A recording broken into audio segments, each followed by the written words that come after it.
Gabriel com Pinola Júnior, Gabriel com Pinola, olha o Gabigol! Gabigol!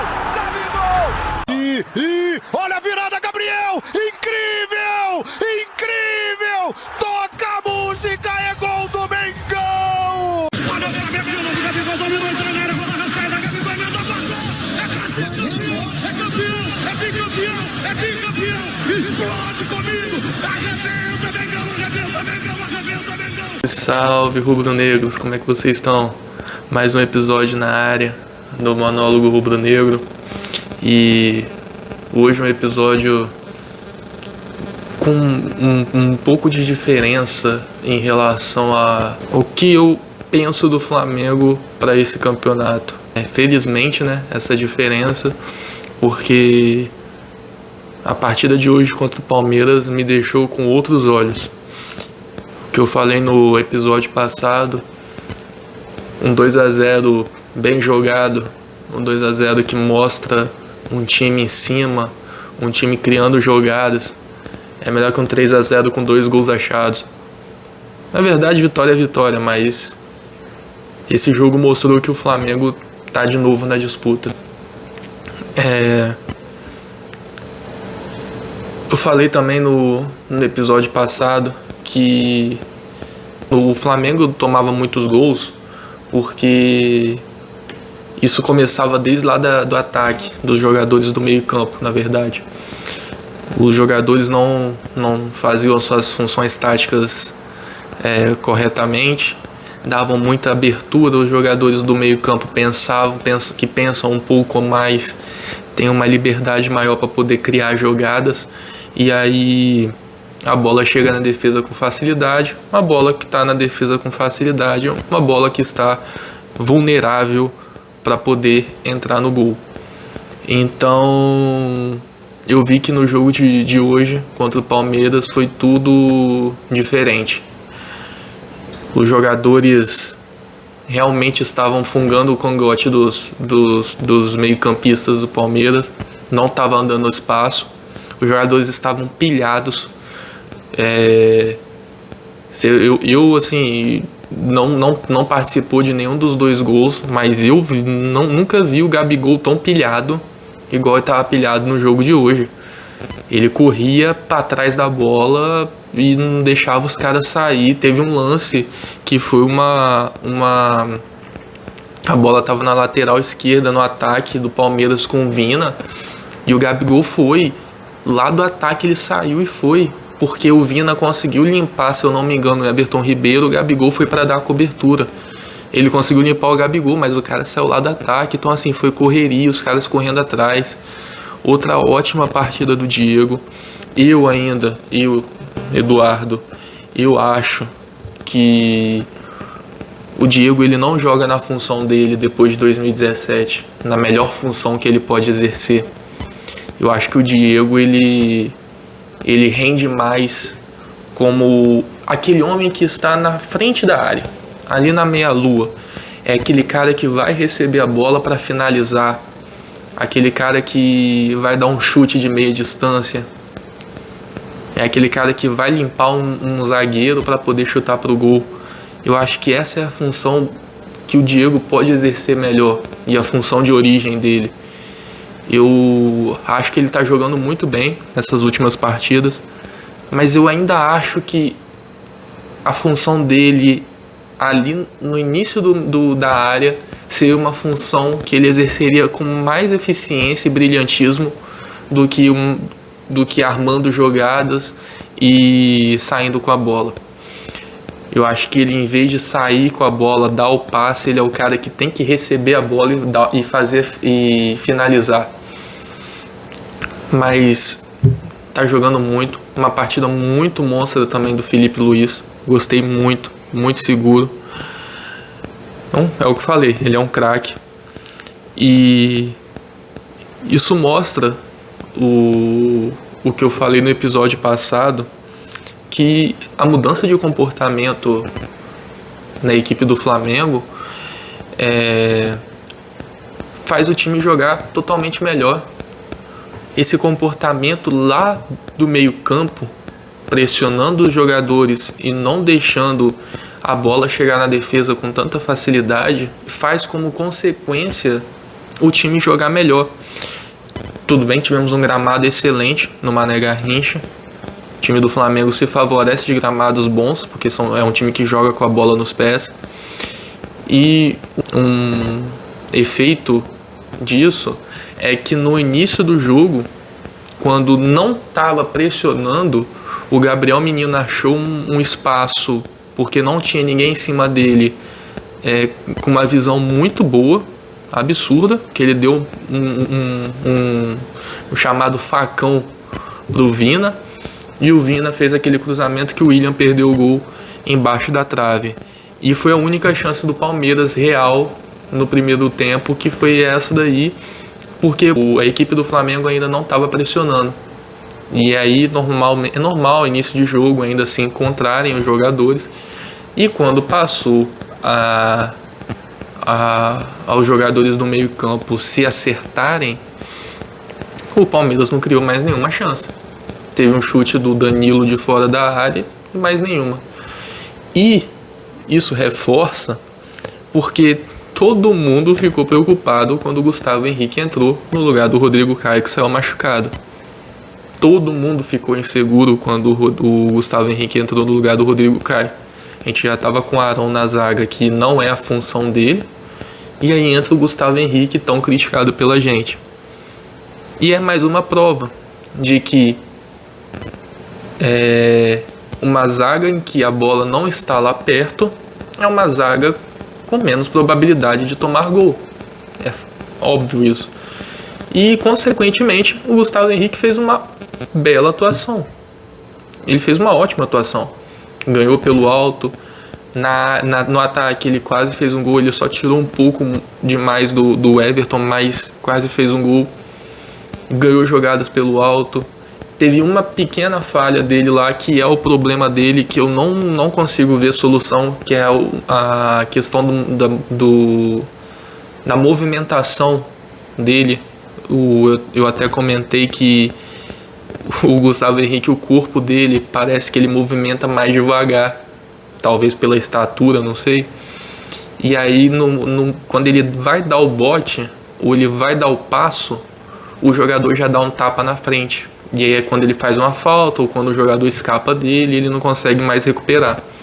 E foi o único lance que eu vi de erro do Gustavo Henrique, foi esse, lá na direita, que o Gabriel Menino conseguiu dar um toquezinho na bola, mas não resultou em nenhum perigo. Ele cruzou, desviou no Gustavo Henrique e o Neneca defendeu. Então, assim, foi uma boa atuação do Gustavo Henrique também, que vinha de várias atuações ruins. O Arão jogou muito bem, muito bem mesmo fazendo a função totalmente diferente do que ele é acostumado a fazer. O Gerson hoje brincou de jogar bola. O Arrascaeta dominou o meio campo. O Arrascaeta ali no meio, ele domina, não tem o que falar do uruguaio. O Gabigol deu o máximo, não fez gol hoje, mas deu o máximo. E essa questão de pressionar os jogadores no meio campo para a bola não chegar na defesa, isso reflete bastante no desempenho da equipe, como eu já disse antes. Tanto é que no primeiro tempo o Flamengo teve 61% de posse de bola. 61% contra o finalista da Libertadores e da Copa do Brasil. Isso reflete bastante, porque 61% de posse de bola, com inúmeras chances criadas. Teve a chance com o Gerson e com o Gabigol ao mesmo tempo. Diferentemente contra o Goiás, o Flamengo teve a bola no pé.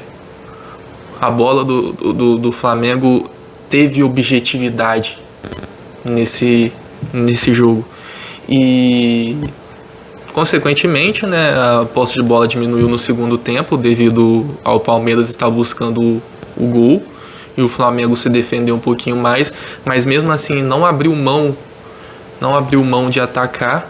de continuar atacando, mas consequentemente a posse de bola diminui um pouco, mas o que importa é ir lá guardar o seu gol no primeiro tempo, que eu acho que é o mais importante. Você guarda no primeiro tempo e busca o segundo, mas você tem melhor condições para poder administrar. Você sabe a hora de correr, você sabe a hora de parar, você sabe a hora de ir numa disputa. E uma coisa que me deixou muito satisfeito no jogo de hoje foram esses dois garotos entrando, o PP e o João Gomes. O PP ele já tem 23 anos e muitas pessoas criticam o PP. Eu também olhava pro PP e falava assim, eu não vejo por que esse cara jogar no Flamengo. Pô, tem 23 anos já, não deu certo lá em Portugal. Mas eu parei para pensar, quando que o PP teve uma chance, uma sequência para poder jogar no Flamengo? Tudo bem que em 2019 era muito difícil um garoto ter a sequência ali naquele meio campo. Mas quando que ele teve uma sequência? E avaliar jogadores pelo que eles jogam na base e já garantir a eles o que eles jogam na base, o que eles vão jogar no profissional, eu acho que é um grande erro. A gente tem inúmeros exemplos, eu posso citar dois deles, o Paquetá. Paquetá não era referência no meio campo do Flamengo quando ele estava na base. O Matheus Sávio e o Cafu eram mais destaques do que ele na base do Flamengo. Tanto é que ele quando ele subiu com o Muricy Ramalho, ele teve que voltar urgente para a base para fazer uma preparação especial, porque a condição física dele, do Paquetá, era muito abaixo. Ele era um jogador muito magro. Ele não se destacava. E no terceiro jogo dele no Flamengo foi quando ele mostrou quem ele realmente poderia ser nos profissionais, e foi quem foi. O Neymar era banco do Ganso. O Neymar era banco do Ganso no Santos. Então, assim, eu acho que a gente não deve...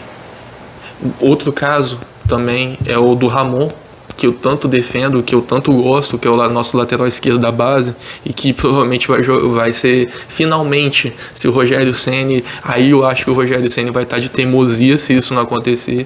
O René levou cartão amarelo, então ele foi suspenso do próximo jogo contra o Atlético Paranaense. Então a gente tem a chance do Ramon pintar pelo menos no banco de reservas no próximo jogo contra o Atlético Paranaense, lá na Arena da Baixada. Vamos torcer, porque esse moleque joga muito e eu adoro o Ramon, mas ele é muito displicente na base. As maiores críticas que temos ao Ramon na base é a displicência dele, mas todo mundo viu que quando ele subiu pro profissional, ele guardava todas as bolas na cabeça dos companheiros, ele voltava, ele fazia ali de fundo, ele correria o tempo todo. Então, assim, eu acho que avaliar um jogador pelo que ele jogava na base, jogar no profissional, eu acho que é um pouco equivocado, seria a palavra. Então, o PP, apesar da idade dele de 23 anos não ser um garoto ainda, 23 anos você já está na fase de estar quase maduro, né? Normalmente a gente chama o auge. Ele é um jogador que dá pra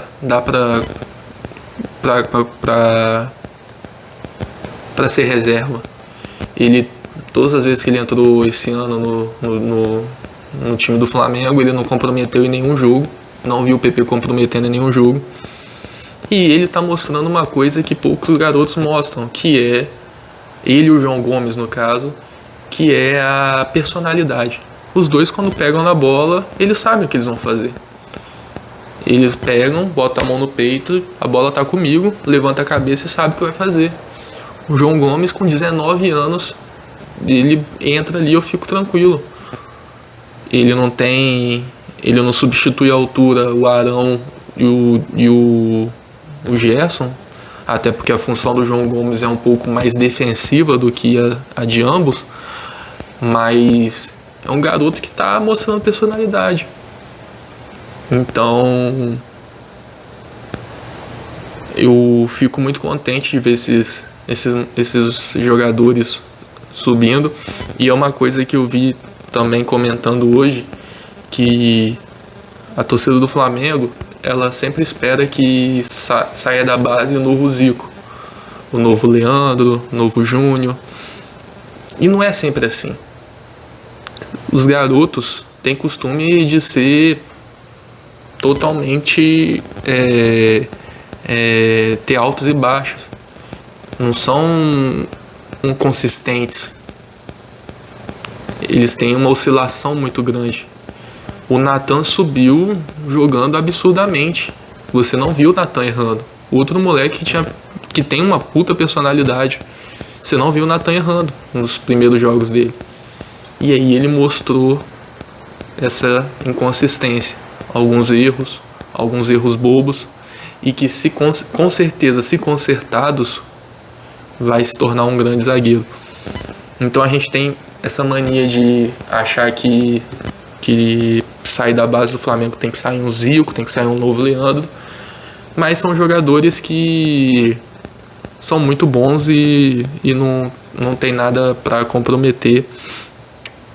E que vão evoluir bastante, acredito eu. E o que eu tenho para falar em relação ao último vídeo, ao último podcast, é que eu não acreditava no título. Eu falei, não acredito. Depois dos jogos que estavam tendo e depois do jogo contra o Goiás, eu não acreditava no título. O Flamengo chegou hoje a 4 pontos do líder, com um jogo a menos, que é o Internacional. E caso vença o jogo atrasado do Grêmio, fica a 1 ponto do líder. E depende de si só. E com o futebol apresentado hoje, eu acredito. Com o futebol apresentado hoje, eu acredito. Eu passo a acreditar no que eu não acreditava. Eu passo a esperar mais do que eu não esperava. Então, eu fico muito contente com isso. Serão 8 jogos, contando com esse atrasado aí, 8 finais. Vamos ter um jogo agora contra o Atlético Paranaense, que é um time que você não vê em evidência, mas é um jogo na arena dos caras, na casa dos caras, que o Flamengo sempre teve problema. Em 2019, que passou a ter mais que ganhou na casa deles, e conseguiu jogar melhor lá, mas mesmo assim não deixa de ser um jogo difícil.